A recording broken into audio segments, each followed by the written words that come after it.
ایک صاحب کو پیسوں کی ضرورت تھی، گھر کے لیے پیسوں کی اشد ضرورت تھی، بہت زیادہ ضرورت تھی پیسوں کی.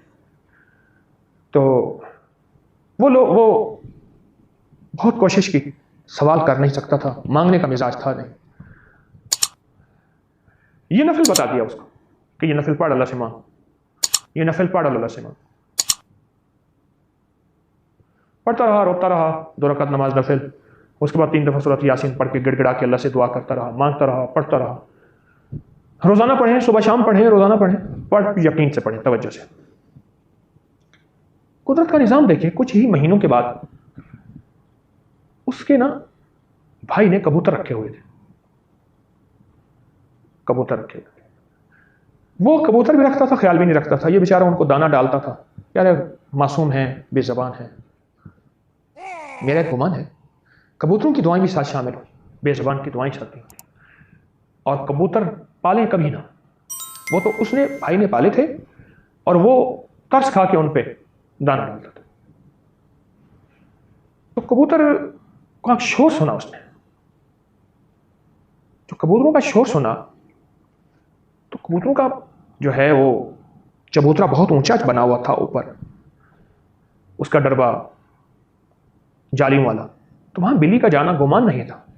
وہ بھاگا کہ شاید کوئی بلی ہے، کیا ہے. اندر گیا تو اندر ایک بہت بڑا شاہین تھا جو کبوتروں پہ جھپٹ رہا تھا. کہیں سے اڑتا ہوا آیا، اونچا دیکھا، کبوتر ہیں، اس نے کا شکار ہے.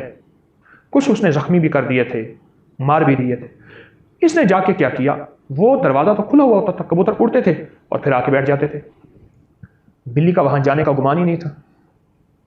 اس نے وہ بند کر دیا. اب بند کر کے اب کہنے لگا اس کو نکالوں کیسے. ایک دوست تھا، اس کو بلا کے لایا، وہ شکاری تھا. اس نے دیکھا، اس نے کہا وہ تو لاکھ روپے کی چیز ہے، کہاں سے آئی؟ ایسے آ گئے. کہا تیری تو قسمت ہے. اب اس پہ کسی طرح کپڑا ڈالا اور کپڑا ڈال کے، چادر ڈال کے اس کو بے بس کیا اور بڑا سا پنجرا بنوایا اور پھر اس کو اس پنجرے میں منتقل کیا اور پھر اس کے داغ تلاش کیے. یہ بات ہے کوئی غالباً 30-32 سال پرانی. اس دور میں وہ 7 لاکھ کا بکا تھا. 7 لاکھ کا بکا تھا اور اس کو ضرورت تھی 1.5 لاکھ کی. نفل حاجت کے اور سورۃ یاسین پڑھتا رہا یقین سے اور اس کا کام بن گیا. یہ ایک ضمناً بات سامنے یاد آئی تو میں نے عرض کیا آپ کو سنا دوں.